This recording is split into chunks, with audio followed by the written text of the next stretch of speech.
Hello everyone, welcome to the session guys. आप सभी का स्वागत है स्टूडेंट्स। आज हम लोग डिस्कस करने वाले हैं बहुत ही इंपॉर्टेंट न्यूज़ जो आपके करंट अफेयर के लिए यूपीएससी या फिर किसी भी टाइप की कॉम्पिटिटिव एग्जामिनेशन की तैयारी कर रहे हो तो ये आपका न्यूज़ बहुत ही इंपॉर्टेंट होने वाला है। तो इसमें हम लोग बात करेंगे खासी inheritance of the property bill. ठीक है, तो खासी inheritance of the property bill में क्या है कि यहाँ पे इस चीज के बारे में बताया गया है कि खासी उत्तराधिकार संपत्ति विधेयक क्या है, इसका संदर्भ क्या है, इसका उद्देश्य और लक्ष्य क्या है, इसकी आवश्यकता क्यों थी और इसमें आखिर क्या क्या इसका जो विरोधाभास है और इसमें जो भी इसके बारे में इंपॉर्टेंट पॉइंट्स है वो हम लोग सारा कुछ डिस्कस करेंगे इस सेशन में। तो अगर आप चैनल पे नए हैं तो चैनल को सब्सक्राइब कर लो, क्योंकि यहाँ पे जो कंटिन्यूअसली जो क्लासेस आपको प्रोवाइड कराई जाती है, लाइव एंड रिकॉर्डेड क्लासेस आपको मिलती है। यूपीएससी जेपीएससी इस चैनल पे आपको क्लासेस मिलेगी, ठीक है, जिसमें आपको कंप्लीट क्लासेस आपको जो है वो प्रोवाइड कराई जाएगी, राइट। और साथ ही साथ अगर आप अनअकैडमी पे किसी भी तरीके का कोर्स को खरीदना चाहते हो तो इस कोड को अप्लाई करो, 10% का डिस्काउंट ले लो, राइट। अगर आप प्लान कर रहे हो खरीदने का तो बिल्कुल वहां पे खरीद सकते हो और इस कोड को अप्लाई करके आप 10% का डिस्काउंट ले सकते हो और ये कोड आपका डिस्क्रिप्शन बॉक्स में भी दिया हुआ है। चलिए, तो सबसे पहले आज का मोटिवेशनल कोट से हम लोग सेशन को स्टार्ट करते हैं। तो ये मोटिवेशनल कोट्स में ये है, you can't just wish for the better life. कभी भी आप जो है अपने बेटर लाइफ के लिए विश ही नहीं कर सकते हो। विश सिर्फ करने से कोई फायदा नहीं है, आपको उसके लिए उसको बनाने के लिए बहुत कठिन परिश्रम करना पड़ेगा, देन आफ्टर आपको जो है बेटर लाइफ आपको मिलेगा। और ये किसके द्वारा बोला गया है? This quote was given by the जोल ब्राउन। ठीक है, तो यहाँ पे देखो द हिंदू का ये आर्टिकल है और इसमें ये बोला गया है कि seek the public opinion on the inheritance bill activities, इसके बारे में आज हम लोग डिस्कस करेंगे। तो जैसा कि आपको पता है कि लास्ट वीक जो है वो डिस्ट्रिक्ट जो है ऑटोनोमस काउंसिल ने मेघालय में अभी अनाउंस किया गया कि एक खासी इनहेरिटेंस प्रॉपर्टी बिल 2021, इसमें ये आपको बताया गया कि जो भी खासी जो है कम्युनिटी के जो लोग हैं वहां पे जो भी डिस्ट्रीब्यूशन होगा पेरेंटल प्रॉपर्टी का उनके बच्चों के बीच में बराबर होगा। तो यहाँ पे इक्विटेबल डिस्ट्रीब्यूशन, चाहे वो लड़का हो या लड़की हो, इसके बीच में जो भी संपत्ति का जो पेरेंटल संपत्ति का जो बंटवारा होगा वो इक्वल बंटवारा किया जाएगा। अगर ये इम्प्लीकेशन क्या है, यदि ये इम्प्लीमेंट होता है ये प्रपोज बिल, तो यहाँ पे ये मॉडिफाई करेगा जो कस्टमरी प्रैक्टिस है, जो पहले से ये प्रैक्टिस आते जा रहा है। तो जो भी खासी ट्राइब्स का जो मैट्रिलिनियन जो है इनहेरिटेंस, जो भी प्रॉपर्टी जो आते जा रहा है, जो उनका पेरेंटल प्रॉपर्टी का जो कस्टमरी जो पहले से एंशियंट टाइम से ही आपका जो प्रॉपर्टी का जो डिस्ट्रीब्यूशन है वो आपका खत्म हो जाएगा, उसको मॉडिफाई करेगा। अब यहाँ पे इस बिल का ऑब्जेक्टिव क्या है, एम क्या है? ऑब्जेक्टिव, पहला ऑब्जेक्टिव ये है कि यहाँ पे इक्वल डिस्ट्रीब्यूशन होगा पेरेंटल प्रॉपर्टी का, माता पिता का संपत्ति का, उनके सिबलिंग के बीच में इक्वल इक्वल डिस्ट्रीब्यूशन होगा, चाहे वो लड़का हो या लड़की हो। दूसरा कि यहाँ पे पेरेंट डिसाइड करेंगे कि वो अपने प्रॉपर्टी को दे या नहीं दे। अगर वो किसी को चाहते हैं, किसी एक, या तो लड़के को या लड़की को, किसी को भी वो दे सकते हैं, वो उनके ऊपर डिपेंड करता है। थर्ड ये है कि यहाँ पे सिबलिंग को भी प्रिवेंट करेगा getting the parental property if they marry a non-Kasi and accept the spouse's custom and culture। तो ये इसके ऊपर भी आपका डिपेंड करता है, राइट? क्लियर है? ये इसके ऊपर डिपेंड करता है गाइस, ओके। इसके बाद अगर हम लोग बात करें तो यहां पे हम लोगों ने ये बताया,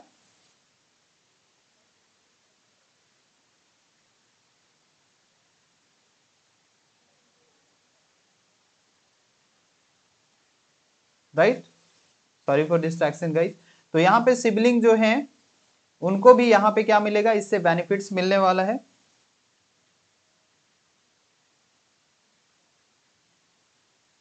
सॉरी फॉर डिस्ट्रैक्शन गाइस।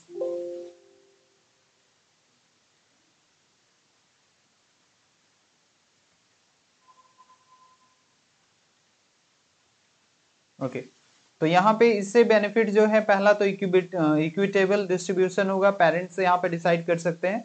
और यहाँ पे जो है जो पेरेंटल प्रॉपर्टी है उनसे भी उनको वंचित कर दिया जाएगा अगर वो नन खासी कम्युनिटी के साथ अगर वो शादी करते हैं, या फिर नन कम्युनिटी के साथ, मतलब खासी दर कम्युनिटी के साथ अगर वो शादी करते हैं तो उनको जो है इस तरीके का जो है फैसिलिटी नहीं मिलेगा। ये आपको समझना पड़ेगा, राइट। तो ये है, और हमेशा इस चीज में ध्यान रखिए कि पहले इसमें जो भी दूसरे इसमें क्या है कि मातृवंशीय विरासत की प्रथा में संशोधन होगा। इसके आने से अगर ये आ गया तो इससे जो है यहाँ पे क्या होगा कि यहाँ पे जो मातृवंशीय विरासत जो की प्रथा में संशोधन हो जाएगा, क्योंकि वहां पे मातृवंशीय विरासत आती आ रही है। ठीक है। दूसरा जो है यहाँ पे भाई बहन में किसी के द्वारा अगर गैर खासी व्यक्ति के साथ विवाह करने या जीवन साथी के रीति रिवाजों और संस्कृति को स्वीकार करने पर पैतृक संपत्ति में उनको हिस्सा नहीं दिया जाएगा। तो ये भी आपका यहाँ पे खासी कम्युनिटी के लिए ये तीन चीज आपका ऑब्जेक्टिव के लिए रखा गया है, क्योंकि बहुत बार बच्चे क्या करते हैं कि नन कम्युनिटी के साथ शादी कर लेते हैं, मतलब दूसरे कास्ट के साथ। तो उस कंडीशन में उनको उस चीज से उनको वंचित कर दिया जाएगा और उनको उसमें हिस्सा नहीं दिया जाएगा। उसके बाद नीड फॉर दिस बिल क्या है, तो इसमें इसका नीड इसलिए है, इसकी आवश्यकता विधेयक इसलिए थी क्योंकि कई बार वयस्क पुरुष जो हैं उनको ऋण लेने में दिक्कत का सामना करना पड़ता था, क्योंकि उनके पास सिक्योरिटी के रूप में, कोलेटरल के रूप में उनके पास दिखाने के लिए कोई संपत्ति नहीं होती थी।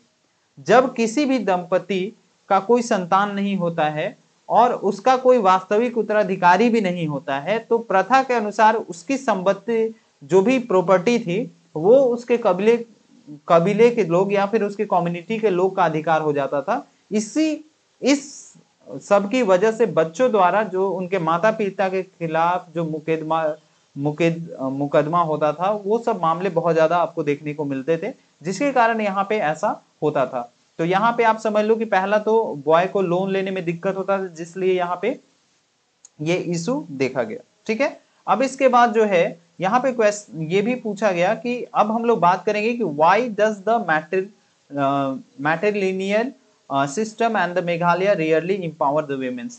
तो यहाँ पे आखिर क्यों मेघालय में मातृवंशीय व्यवस्था और महिलाओं के सशक्तिकरण में विरोधाभास ऐसा क्यों है? आखिर अगर मातृवंशीय व्यवस्था थी और यहाँ पे सशक्तिकरण, महिलाओं के सशक्तिकरण, तो ये दोनों अपोजिट बात है। आप अगर महिलाओं को सशक्त करना चाह रहे हैं और यहाँ पे मातृवंशीय व्यवस्था को हटा भी रहे हैं, तो यहाँ पे क्या है कि आखिर ये क्यों है, आखिर यहाँ पे ऐसा क्यों किया जा रहा है? तो अगर हम लोग कस्टडियनशिप के बारे में बात करें, मतलब संरक्षकत्व को अगर हम लोग बात करें, तो ये प्रायः गलत तरीके से समझा जाता है कि संपत्ति का स्वामित्व केवल एक व्यक्ति अर्थात परिवार के सबसे छोटी बेटी में निहित होता है, जबकि संरक्षणकर्ता, जो भी संरक्षक करने वाले जो परिवार के जो लोग होते हैं, वो वृद्ध माता पिता, अविवाहित या फिर निराश्रित भाई बहनों और कबीले के अन्य सदस्यों की देखभाल की जिम्मेदारी भी जुड़ी होती है। तो ऐसा तो नहीं है कि सब जो है परिवार की छोटी बेटी में ही निहित होता है। दूसरा, इसके अलावा संरक्षक, कस्टोडियन, संरक्षक हो गया, को अपने मामा की अनुपस्थिति के बगैर जो है जीवन का जो भी जमीन जो है उनका जो प्रॉपर्टी है उसका खरीद बिक्री का अधिकार नहीं होता है। इसलिए यहाँ पे इस चीज का जो है बोला गया कि पहला चीज कि यहाँ पे पहला चीज तो ये आपका हो गया कि यहाँ पे जो है सिर्फ अपनी छोटी बेटी में ही निहित होता था, इसलिए। दूसरा जो है यहाँ पे मामा के बिना, मैटरनल अंकल के बिना परमिशन का वहां पे वो जो है जमीन का या प्रॉपर्टी का खरीद बिक्री नहीं किया जा सकता था। उसके बाद यहाँ पे जो है साथ ही संरक्षण के अधिकार में आने वाली अधिकांश संपत्ति जो है वो कबीले की संपत्ति या सामुदायिक संपत्ति होती थी, तो इसलिए भी इसको हटाने के बारे में पहले जो है वो बात किया गया। ठीक है, जो मैटरनल सिस्टम जो था उसको हटाने के बारे में बात किया गया। अब मेघालय में मातृत्व जो वंश प्रथा है वो है क्या? तो यहाँ पे मेघालय में मातृत्व, जैसे कि हम लोगों को पता है कि 3 ट्राइब्स आपको मेघालय में मिलेंगे। पहला एक खासीस, जनातीस एंड गारोस, राइट। तो ये जो है एक तरीके से ये तीनों जो है विरासत से संबंध है, ये तीनों का विरासत से संबंध में मातृय प्रथा जो है का प्रचलन है। इस प्रथा में कुल और वंश की जानकारी माता के वंश से पता चलती है, ना कि पिता के वंश से, राइट। इस प्रथा में जो है बच्चों को, इस प्रथा में जो है बच्चों का जो है बच्चों का उपनाम जो होता है माँ के उपनाम से प्राप्त होता है। जैसे विवाह के पश्चात पति की पत्नी के घर रहना होता है, पति को पत्नी के घर रहना होता है। परिवार की सबसे छोटी बेटी जिसको बोला जाता है खतदू, क्या बोला जाता है? खतदू। परिवार की सबसे छोटी बेटी खतदू को पुश्तैनी और कबीले का संपत्ति का पूरा हिस्सा विरासत में दिया जाता है, जो सबसे छोटी बेटी होगी उसी को। प्रथा के अनुसार खतदू अपनी माता के भाई अर्थात मामा की अनुमति के बगैर अपनी संपत्ति को नहीं बेच सकता है, क्योंकि तकनीकी रूप से वह अपनी माता के कबीले से जुड़ी होती है, जिसके माध्यम से उसके वंश का पता चलता है। लेकिन वो बिना उस मामा के अनुमति के बिना अपने जो भी प्रॉपर्टी है उसका सेल नहीं कर सकती है। तीसरा ये हो गया, यह विरासत परंपरा केवल वर्षों के परिवार के आधार में चली आ रही पैतृक और कबीले सामुदायिक संपत्ति पर लागू होती है, सारे संपत्ति पर लागू नहीं होती, जो आपका सामुदायिक संपत्ति पर ही लागू होती है।